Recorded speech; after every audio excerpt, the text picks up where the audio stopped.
Olá, Pastor Tomé, aqui da Igreja Batista Bíblica do Vale, Itapuã do Oeste, Rondônia. Nós estamos aqui de novo para abrir a Bíblia com vocês.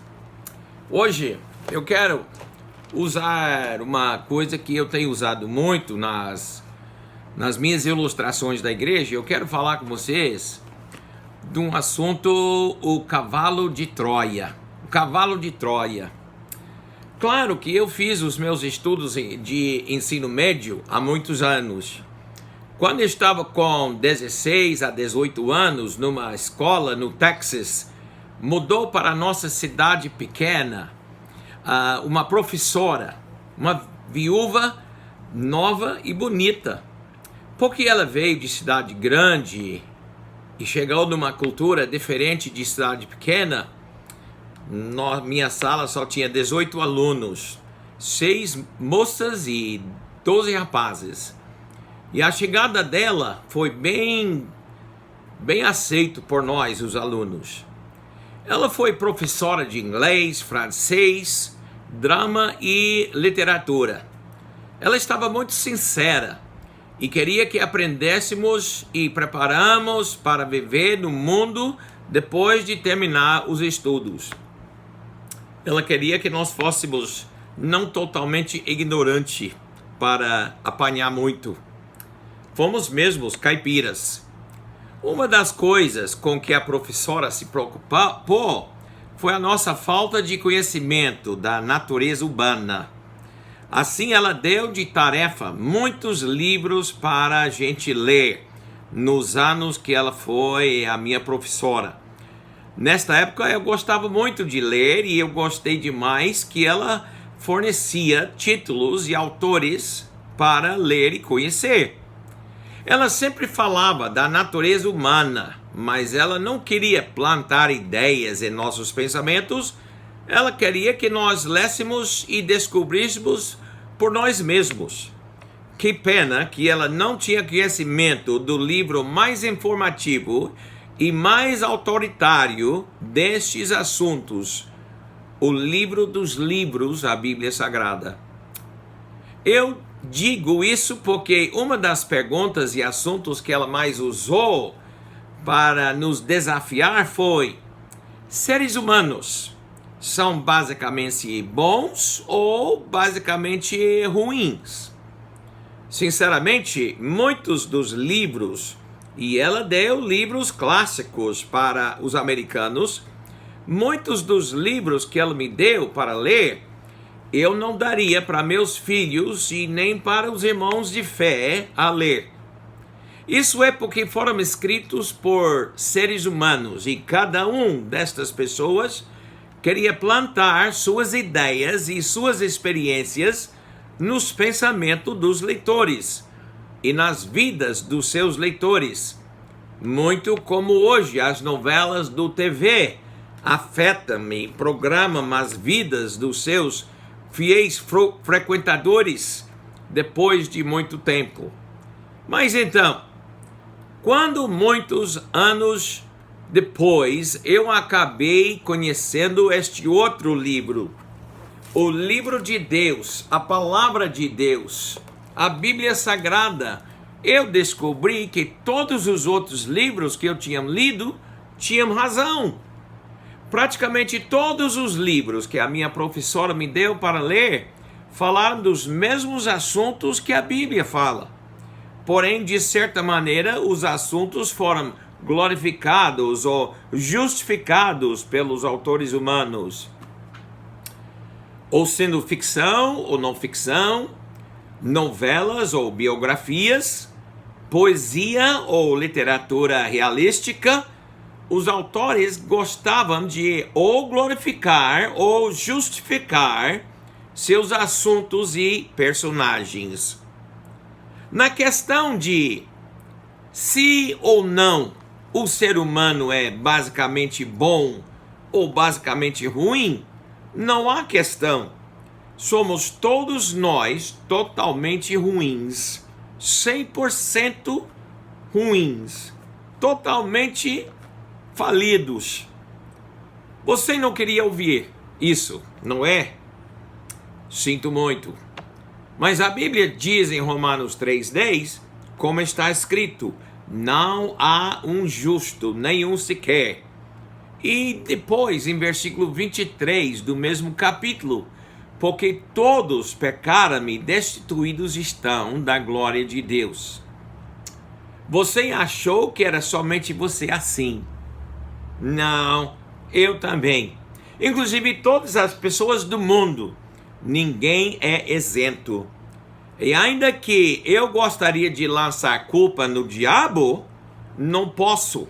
Jesus disse aqui, Mateus capítulo 15, e versículo 19, ele diz, porque do coração procedem os maus pensamentos, mortes, adultérios, prostituição, furtos, falsos testemunhos e blasfêmias. Do nosso próprio coração. Inclusive, esses são os assuntos de quase todos os livros que eu li. Meu amigo, é a nossa natureza. Como o cachorro corre atrás de carros, como a vaca não quer entrar no curral, o ser humano, sim, todo ser humano peca. Quantas mentiras alguém tem que falar para tornar-se mentiroso? E acredite em mim, não precisamos ler livros para descobrir que somos pecadores. Nós já sabemos em nosso coração. Tem aqueles que dizem, eu não, com a boca enquanto o coração acusa. Muitos anos atrás, quando um homem de Deus estava fazendo visita em minha casa, em Oklahoma, querendo me ganhar para Jesus, ele perguntou, porque naquela época eu me chamei de crente. Eu tinha falado para ele que era crente. Não fiz nada em minha vida que o crente deveria fazer, e quase tudo em minha vida o crente não devia fazer. Mas ele também me perguntou, Tomé, se você morresse hoje, tem 100% certeza que iria para o céu? Enquanto a minha boca falou sim, meu coração me acusou de mentir. O apóstolo Paulo, o homem que Deus usou para escrever metade do Novo Testamento, ele mesmo disse, o que não aprove, faço. E o que aborreço, isso faço. Isso é em Romanos capítulo 7, versículos 15 e 16, se você quer afirmar. Paulo diz também que é o pecado que habita em mim. É a nossa natureza. O pecado habita em todos nós.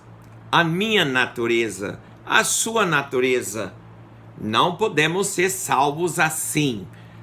Pecado nem pecador pode entrar no céu. Nós temos que ser mudados. Observa que eu disse, não disse que temos que mudar, não podemos nos mudar. Nós temos que ser transformados por Deus em outro tipo de criatura. A Bíblia fala muito em dois homens diferentes quando alguém é mudado. Dois homens da mesma pessoa. Convertido do homem pecador perdido em pecador perdoado. 1 Coríntios 5,17 diz, assim que, se alguém está em Cristo, nova criatura é. As coisas velhas já passaram, eis que tudo se fez novo. Em Cristo. Podemos dizer, posicionados em Cristo.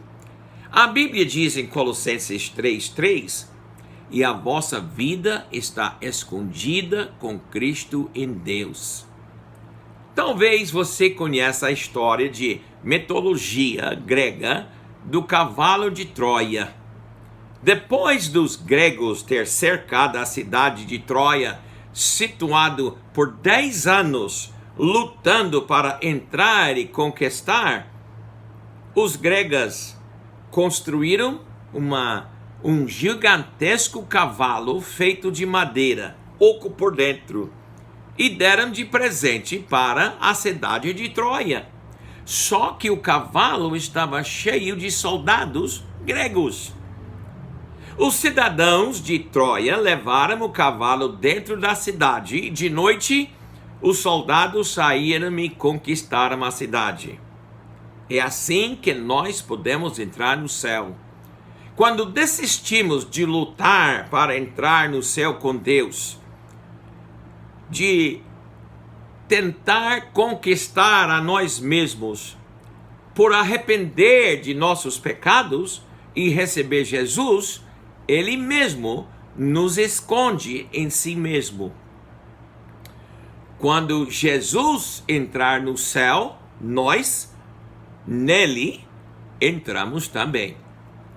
Jesus, nos seus ensinos aqui na terra, falou umas coisas que pessoas acharam loucura.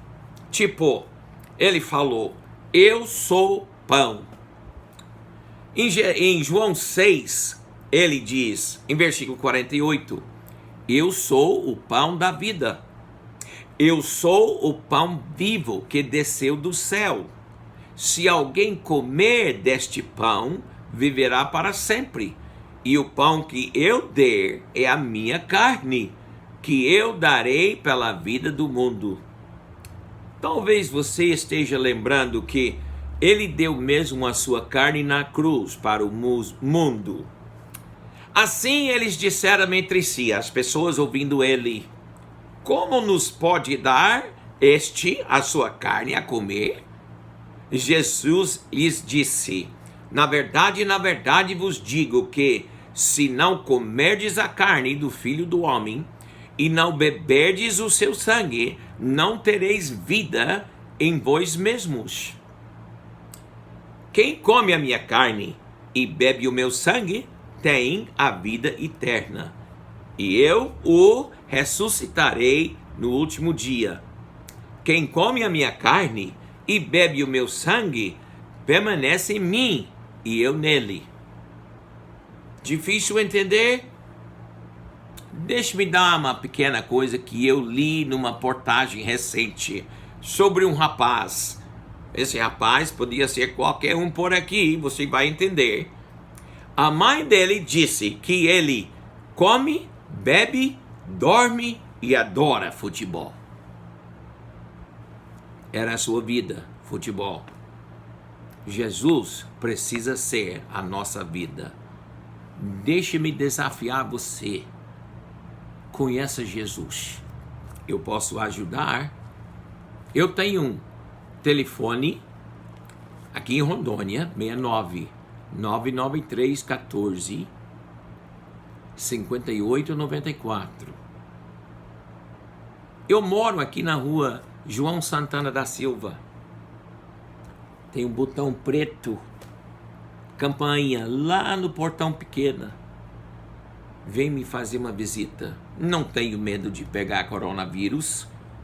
Eu tenho medo que não vou poder ensinar você a entrar no céu. Deixe-me orar para você agora.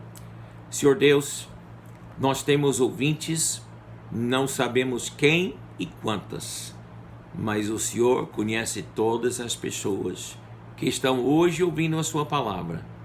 Oramos, Senhor Deus, em nome de Jesus, que o seu Espírito tocando alguém, eles podem procurar a gente para abrir a Bíblia e mostrar como receber Jesus. Obrigado por me passar esses 15 minutos comigo. Deus te abençoe. Tchau.